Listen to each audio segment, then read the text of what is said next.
గన్నవరం మాజీ MLA YCP నేత వల్లభనేని వంశీ అస్వస్థతకు గురయ్యారు.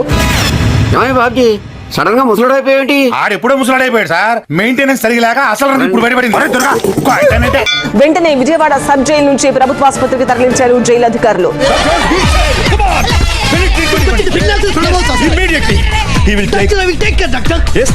విజయవాడ నుంచి వల్లభనేని వంశీ అస్వస్థతకు గురయ్యారు. ప్రభుత్వ ఆసుపత్రికి తీసుకొచ్చారు జైలు సిబ్బంది. హాస్పిటల్కి ఎందుకేమిటండి? పూర్వం ఎలా ఉండేవారు? శోభన్ బాబులా రింగు తిప్పుకుని కింగ్ లో ఉండేవారు. ఇప్పుడు కిడ్నీ పోయిన పేషెంట్ లాగా ఎలా వీక్ అయిపోయారు. వంశీ కాళ్ళు వాచుకోవడంతో టెస్టులు చేశారు వైద్యులు.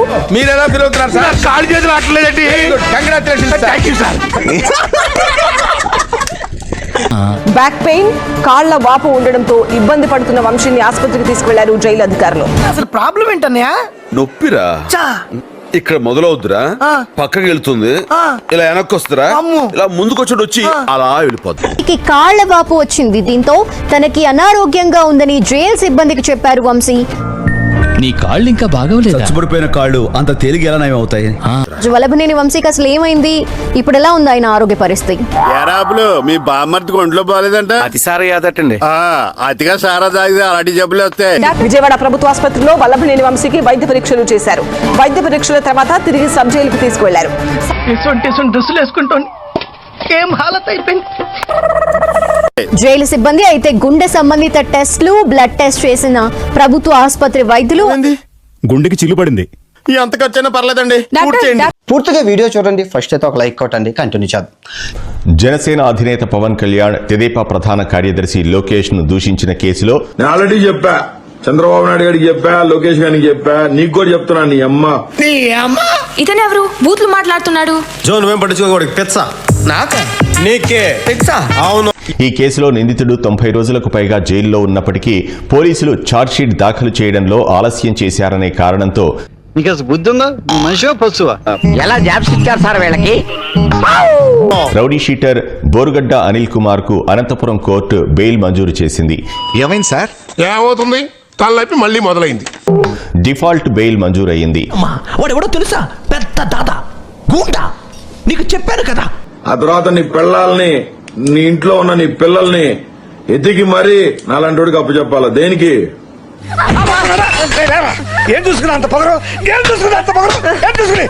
లోకేష్, పవన్ కళ్యాణ్ తో పాటు వారి కుటుంబ సభ్యులను అసభ్యంగా దూషించారనే ఫిర్యాదుపై బోరుగడ్డపై కేసు నమోదైంది. ఈ కేసులో పోలీసులు 90 రోజుల్లోగా ఛార్జ్షీట్ దాఖలు చేయనందున బెయిల్ ఇవ్వాలని బోరుగడ్డ తరఫు న్యాయవాది జిల్లా కోర్టులో పిటిషన్ వేశారు. బోరుగడ్డ అనిల్ని అరెస్ట్ చేయడం బహుశా చాలా చోట్ల పోలీసులకు ఇష్టం లేదేమో. ఎవరా నీకు ఎస్ఐ పోస్ట్ ఇచ్చింది? Get out. విచారణను మొదటి అదనపు జిల్లా కోర్టుకు బదిలీ చేశారు. వాదనలు విన్న న్యాయమూర్తి బెయిల్ మంజూరు చేశారు.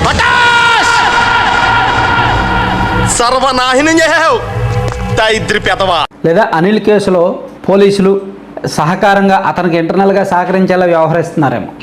ఇది ఎంత ఉంది కొద్దిగా ఫస్ట్ టైం వదిలేస్తున్నాను. దీని మీద మేమేదో అమరావతికి వ్యతిరేకమని అసలు ఎదుగుతానండి. అమరావతి జగన్మోహన్ రెడ్డి గారు ఉన్నప్పుడు అమరావతిని డెవలప్ చేయాలని ప్రయత్నం చేస్తే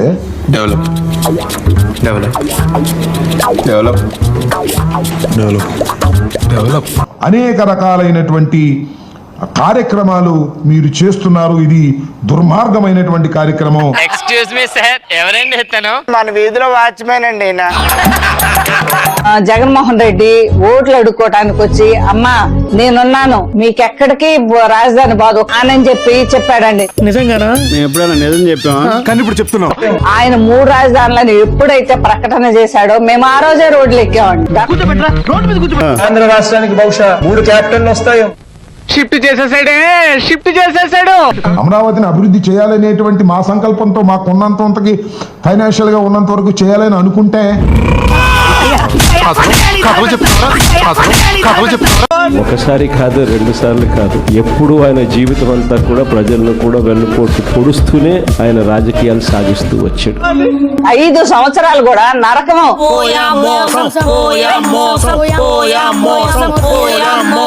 ఈ 4 సంవత్సరాల తర్వాత మీరు అధికారంలోకి వస్తారో రారో ఆ భగవంతుడు తెలియాలి, ప్రజలకు తెలియాలి. ఇప్పుడు ఒకటే మాట చెప్తున్నామండి మేము, మాకు ఇప్పుడు కూటమి ప్రభుత్వం వచ్చిన తర్వాత మాకు ఒక భరోసా, ఒక నమ్మకం అనేది ఏర్పడింది.